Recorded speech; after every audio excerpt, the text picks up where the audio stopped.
A man buys an island for $180,000, less than the price of a decent house in most American suburbs. Today, that same island rents out for $118,500. Not a year, not a month, a single night. That's not a typo. That's Necker Island. That's Richard Branson. And that right there is the strangest, most misunderstood asset class in the world. The private island. Everyone assumes owning an island is the ultimate luxury flex. Buy it, plant a flag, sip a cocktail. Done. But the real economics of island ownership are almost the opposite of what you'd expect. The buying part is shockingly cheap. The keeping part is where fortunes quietly bleed out. And the smartest owners on the planet figured out how to flip a money pit into a money printer. So today, we're breaking down exactly how much it costs to own a piece of paradise, why billionaires keep buying entire towns instead of mansions, and how some of them turned a vanity purchase into one of the highest yield assets in their entire portfolio.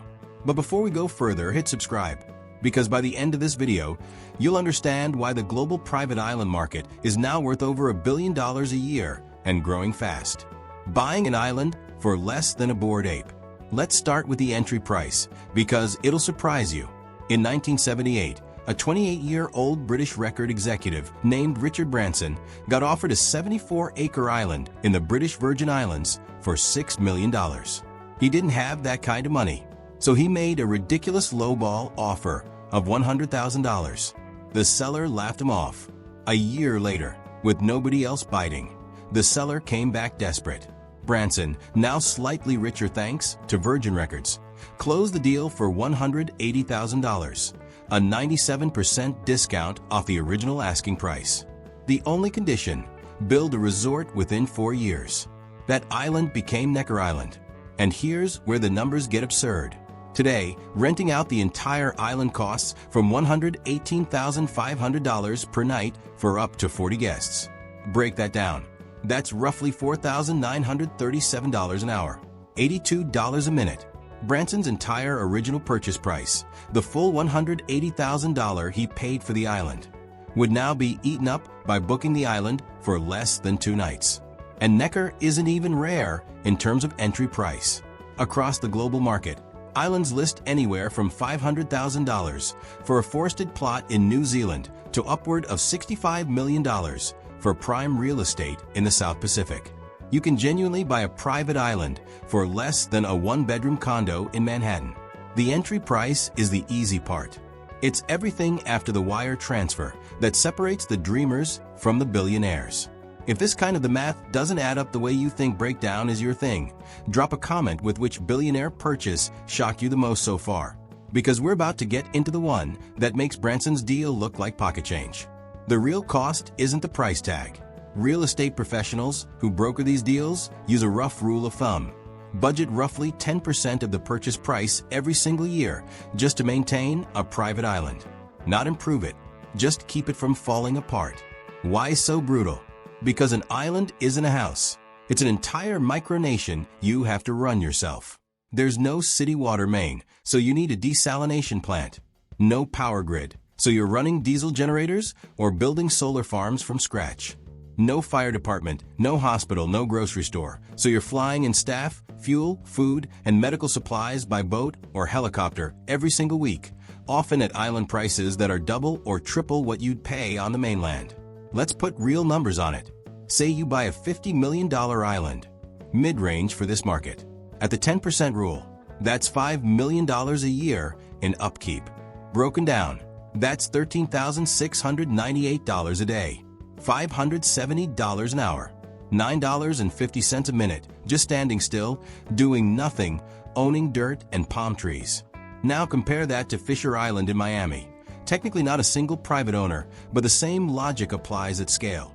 Residents pay a $350,000 initiation fee just to join, plus $23,005 a year in ongoing costs to access the amenities. And the going rate to even live there isn't cheap either. The average resident reportedly declares $3 million in annual income just to fit in. This is the part nobody posts on Instagram.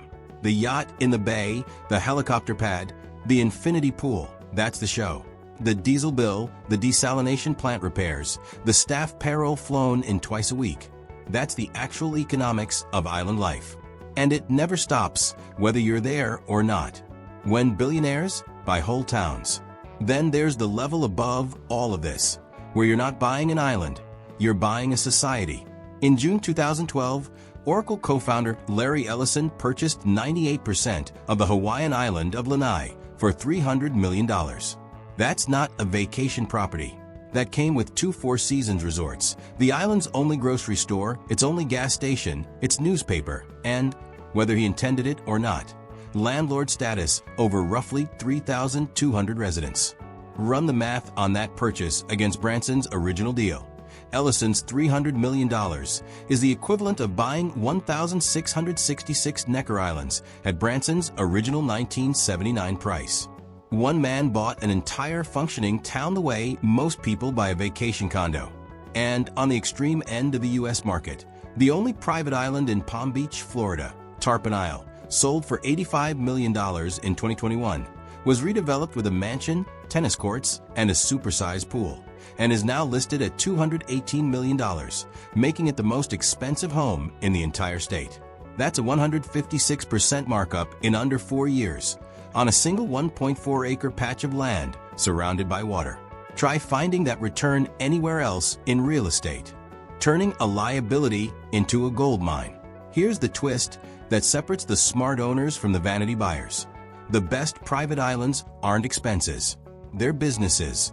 The global private island market was valued at $1.32 billion in 2025, and islands operated as exclusive rental or resort properties are generating investment yields of 8 to 14% annually in prime locations, with full island buyouts pulling in $200,000 to $1.5 million per week for well-positioned properties.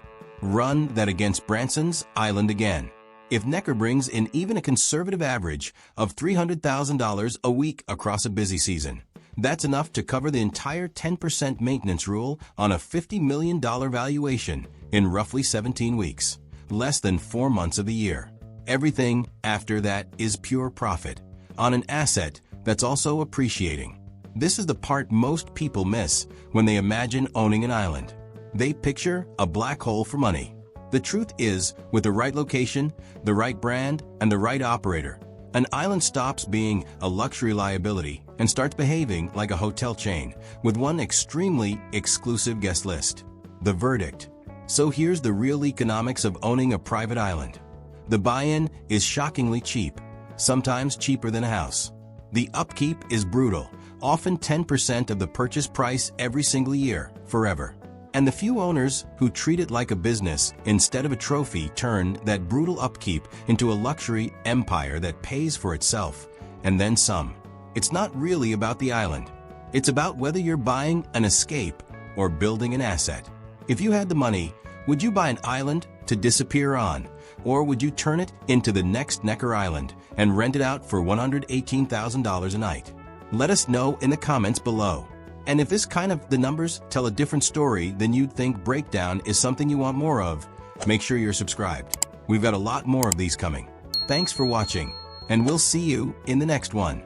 Subscribe for more economic deep dives on industries, technologies, and global trends. New videos are coming soon, so stay tuned here.